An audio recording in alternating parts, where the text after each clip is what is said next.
भीम, जो कि आप सबको पता है कि भीम के पास जो कि 10,000 हाथियों की शक्ति भी थी, और जो कि माता कुंती के दूसरे पुत्र और वहीं पर अर्जुन के ज्येष्ठ और जो युधिष्ठिर थे उनके छोटे भाई थे। वहीं पर आपको ये भी पता है कि जो भीम थे उन्होंने हिडिंब नाम के राक्षस को मार दिया था जब वो लक्षागृह से बचकर निकल जाते हैं, और इसी कारण जो हिडिंबा थी उनके बल को देखकर ही आकर्षक हो जाती है और उनसे वो शादी कर लेती है, जिसके कारण उनको एक पुत्र की प्राप्ति होती है जो कि होता है घटोत्कच। और आप सबको ये भी पता है कि जो महाभारत थी उसमें भीम ने प्रतिज्ञा ले रखी थी कि जितने भी कौरव हैं उन सबका वो अंत कर देगा, और बाद में वो सबको मार देता है एक एक करके। ये तो हो गई भीम में 10,000 हाथियों की ताकत। लेकिन क्या आपको पता है कि जो भीम था महाभारत में, उसके पास 10,000 हाथियों की ताकत आई कैसे? आप में से अगर जिसने महाभारत देखी होगी तो उसको तो पता होगा कि जो भीम था उसमें 10,000 हाथियों की ताकत थी, और उसके पास इस तरीके से ताकत आई थी, जो कि अभी मैं आपको बताऊंगा जिन लोगों को नहीं पता है। भीम और जो उसके अन्य 4 भाई थे और वहीं पर जितने भी कौरव थे, आप सबको पता है कि जो गुरु द्रोणाचार्य थे वो उनके शिष्य थे। लेकिन वहीं पर जो कि भीम थे, ये भी आपको पता है कि उनको बचपन से खाने पीने का बहुत शौक़ था और उनके पास पहले से ही बहुत ताकत भी थी।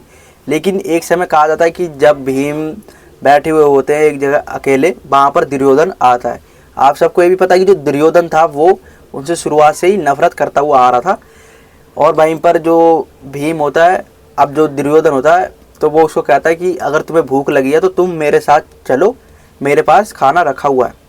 तो जो भीम होता है वो पूछता है कि तुम्हारे पास है, लेकिन जो दुर्योधन होता है वो कहता है कि हाँ, सिर्फ इतना ही है कि सिर्फ तुम ही खा सको, तुम्हारे अन्य 4 भाइयों के लिए मेरे पास कोई भोजन नहीं है।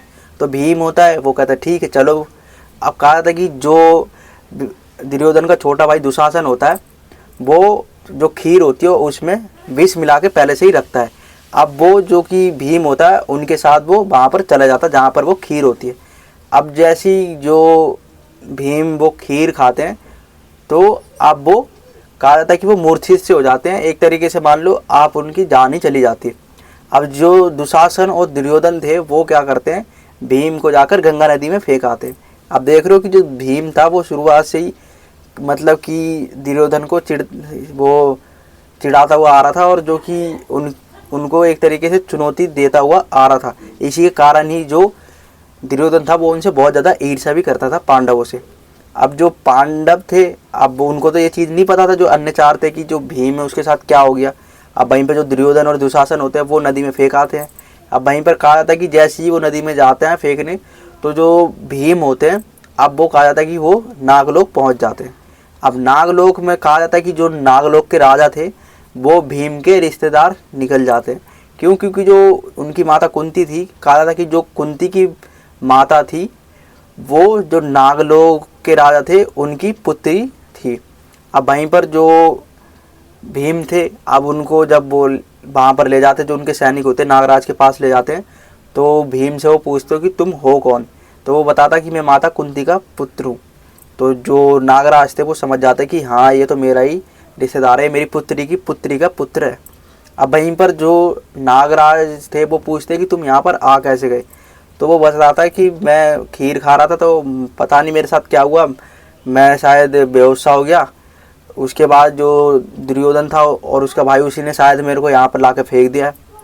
तो जो विष था उसका, आपको पता है कि जो विष था वो कैसे उसका उतरा? जो नाग काट लेते ना उसको, जो उसके पहरेदार होते हैं, उसी के कारण जो उसका विष होता है वो उतर जाता है। कहा जाता है ना कि विष ही विष को काटता है, तो इसके जरिए उसका विष उतर जाता है।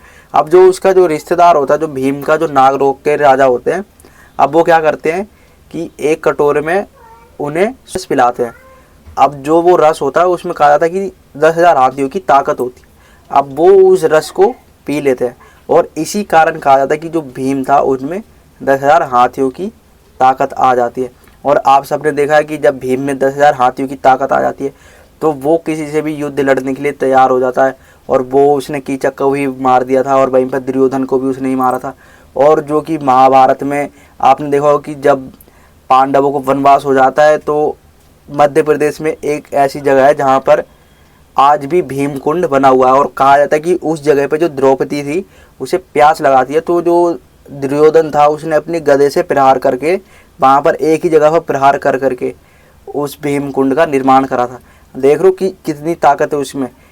जिस जगह पे वो मार रहा वहाँ से जो पानी है वो निकल आता, और कहा था कि जो आज भी वहाँ पर है, और वो जो भीम कुंड कहा था कि उसका पानी बहुत साफ़ सुथरा रहता है, जबकि वो एक जगह पर टिका हुआ है।